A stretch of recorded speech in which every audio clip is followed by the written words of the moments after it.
Hello, I'm Dr. Jayashree Jayakrishnan, lactation consultant from Fortis Malar Hospital. Today we are going to talk about the elixir of life, breast milk. Yes, we are going to talk about the breastfeeding. How important is feeding of colostrum for this newborn? What is this colostrum? Colostrum is milk which comes in the first 1 or 2 days after childbirth. It is a very transparent liquid, yellowish, sticky, glue-like liquid. It comes in a very minimal quantity. The benefits of this colostrum is innumerable. You can't even say with numbers.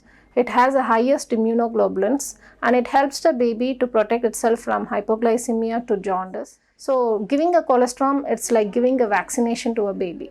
No one wishes to miss a vaccine. Same way, don't ever try to mix your colostrum in the first few days after baby's childbirth. Can this COVID-19 be transmitted through breast milk? No. As of now, there's no sufficient data has been provided that this COVID-19 has been transmitted through breast milk. So all the mothers can confidently breastfeed their babies. And as of now, current data, the benefits of breast milk is so overwhelming. It actually protects the baby from other infectious diseases, including even SARS virus, even with the coronavirus. Even if the baby is being infected, the baby should be breastfed and it protects the baby to recover in much better and faster way. What are the do's and don'ts the mother should follow during this pandemic?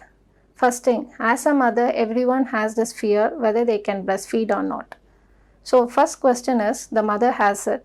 So in case in my family or my family members or the neighbors or my community, if someone is having a symptomatic COVID or asymptomatic COVID, what kind of protection should I take? The first and foremost thing, as a general rule for all COVID awareness people, you should protect yourself by covering yourself with face mask, frequent hand wash, and feeding the baby often. This itself will give a full protection for the baby from COVID positive. Yes, if mother seems to be a COVID positive, whether she can feed or not, yes, she can breastfeed the baby. And what kind of precaution she has to take while feeding the baby? She has to cover herself with mask, frequent hand wash, try to feed the baby, and after feeding the baby, she can give to a healthy caregiver where they can look after the baby. And in case while feeding the baby, she had some kind of a cough where her saliva has fallen over her chest and all, she can then clean her breast and then feed the baby. Otherwise, frequent nipple wash or breast wash is not mandatory. So whether the mother is into COVID positive or non-COVID positive, a mother needs a complete support towards her breastfeeding journey.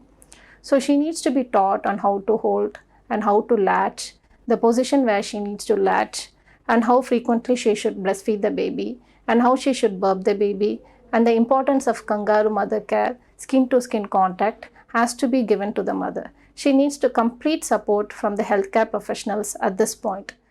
Does counseling and helping the mother helps in the improvement of breastfeeding rates? Yes. 95% of lactation failure happens because of improper technique, improper positioning. So major thing a mother needs to be taught is what she should expect after childbirth. Most mothers' ideas towards the newborn baby is they're not sure when they should feed the baby, how the baby will react, why the baby is crying, what should I do when the baby cries.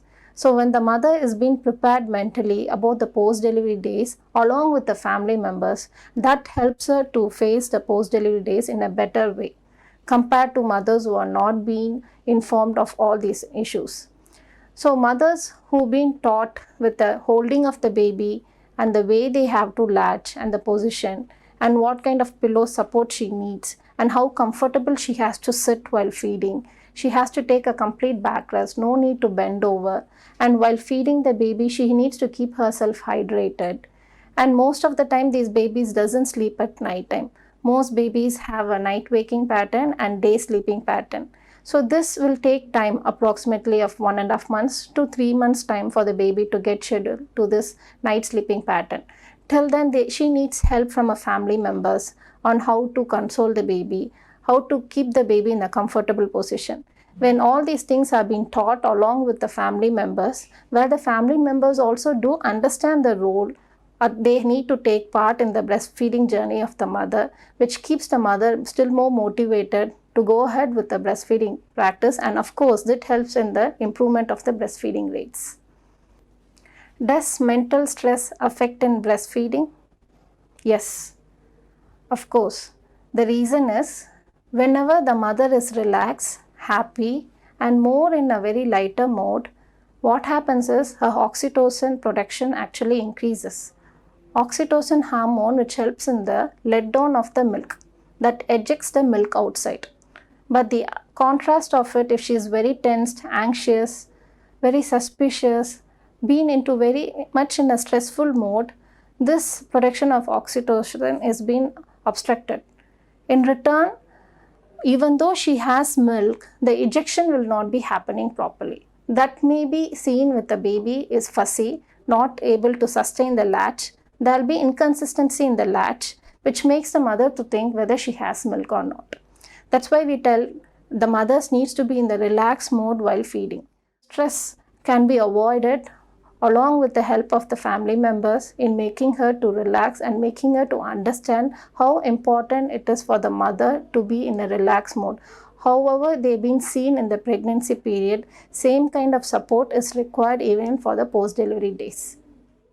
What should be the ideal diet for these lactating mothers? So generally, a lactating mother needs to take iron and calcium till she continues to breastfeed her baby. So usually from the mother's body, she'll be depleting with so much of minerals and vitamins as she is feeding. At the same time, she'll be in a periods, her bleeding also will be happening along with it. So automatically her nutrients are all being depleting. She needs to be compensated with nutritious food. What is the ideal way to feed the infants? The first and foremost doubt for all mothers. How long should I feed? What is the frequency of the feed? So for a newborn, that is the baby who's been born today, needs to be fed on a highly frequent manner, like every 1.5 hours to 2 hours once, and they need to be having more and more on skin to skin contact. And these babies will be getting minimal quantity of milk, but for a longer duration they have to be onto the breast. As days goes by, the baby itself will create a schedule of demand and supply. So we generally tell them to follow the demand and supply of the baby, and you have to feed. How a husband and extended family members can help a mother during her breastfeeding journey? Yes, the help from the husband and the family members are very required at this point of her breastfeeding journey. So first thing is, when the mother is not feeding, her husband or the family members can hold the baby and they can have a walk with the baby, cuddle the baby, and this kangaroo mother care can be done by the father also, by keeping the baby in skin to skin and wrapping the baby and just walking, which makes the baby very cozy and feel as if it's still in the womb. Most attenders and family members used to tell, the moment I keep the baby on the cradle or on the bed, it'll start to cry. The reason is they feel insecure. They feel as if there's no such warmth and coziness is not there. So these babies needs to be held. This is required majorly for first 1 or 2 months period. After that, automatically there'll be a change. So most mothers needs to have a break. They need to have a me time. So this me time, they need to have a conference on their family members that my family members will look after my baby. I can take a break, which brings them the confidence of taking a break. Most mothers doesn't take a break, always on a fear aspect. Whether if my baby cries, how they can handle, they doesn't know to handle. So we have to bring them to that knowledge, no, we are there to help you, to support you. So talking about India's breastfeeding rates, about 41.6% of children under 3 years of age have been breastfed within 1 hour of birth.